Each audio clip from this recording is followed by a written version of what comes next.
Assalamualaikum warahmatullahi wabarakatuh.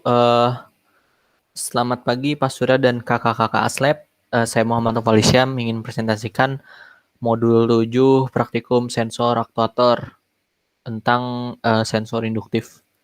Nah, di sini saya menggunakan LabVIEW untuk menghasilkan data simulasinya, di mana saya mensimulasikan sensor induktif IA18. Jadi ini tampilan front panelnya. Di sini dalam satu file nih saya buat untuk melakukan dua percobaan yang ada di modul. Yang pertama itu percobaan untuk mengukur tegangan output dari sensor. Ini bagian panel sebelah kiri. Kemudian yang kedua itu untuk mengukur tegangan motor, kecepatan motor dengan menggunakan sensor induktif. Ini yang panel sebelah kanan ini. Nah ini switch ini untuk mengubah kalau dia switchnya mati berarti percobaan yang pertama, sedangkan kalau menyala berarti percobaan yang kedua. Nah, ini tampilan blok diagramnya. Jadi di sini misalkan switch-nya mati, jadi untuk percobaan pertama ini dia menginisialisasi nama kolom dari nanti file text-nya yang akan diimport untuk file datanya.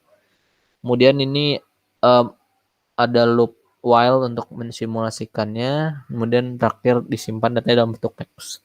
Nah, dalam loop while ini untuk percobaan pertama itu bergantung pada satu input, yaitu input bolehan ini. Apakah celah dari piringan itu berada tepat di atas sensor? Jika tidak, maka arus yang dihasilkan itu 0,01 ampere, sedangkan jika iya, maka yang dihasilkan adalah 0,2 ampere. Nah, ini diperoleh dari datasheet-nya. Nah, kemudian arus tadi dikalikan dengan hambatan beban ini, 50 ohm, untuk menghasilkan tegangan output. Nah, kemudian dengan outputnya ditampilkan di moving coil meter dan juga ini digital indikator ini, numerik indikator untuk melambangkan multimeter digital. Kemudian datanya di save menjadi file txt tadi. Oke, mungkin dicoba saja, ini kita jalankan. Nah, ini jika dijalankan maka terlihat ini dalam kondisi celah piringan tidak berada di atas sensor, itu output arusnya itu 0,01 ampere, kemudian tegangannya yang dihasilkan adalah sebesar 0,5 volt. Kemudian jika celahnya itu berada tepat di atasnya, maka arusnya menjadi 0,2 dan tegangan outputnya menjadi 10 volt.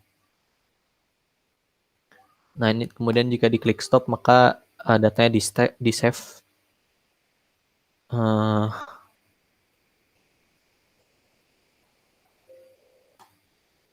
ini data yang dihasilkan itu seperti ini.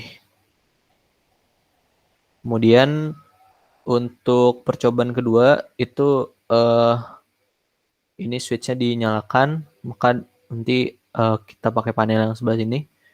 Nah, ini untuk blok diagramnya untuk kondisi percobaan kedua.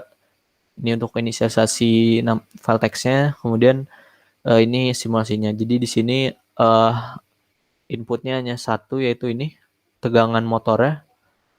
Kemudian ini rumus kecepatan rotasi dari motor dalam RPM. Nah, ini persamaannya diperoleh dari regresi linear kurva pada datasheet motor DC. Kemudian hasilnya dibagi dengan 60 untuk menjadi satuan putaran per detik gitu. Kemudian di save datanya. Oke, mungkin dijalankan simulasinya. Nah, ini tegangan dari 1 volt, hasilnya rotasinya 0,2 putaran per detik. Kemudian ditingkatkan terus hingga 10 volt. Nah, ini dapat 2,7 putaran per detik. Kemudian di stop, lalu di save filenya. Ini data yang dihasilkan. Oke, mungkin itu saja presentasi dari saya. Kurang lebihnya mohon maaf. Wassalamualaikum warahmatullahi wabarakatuh.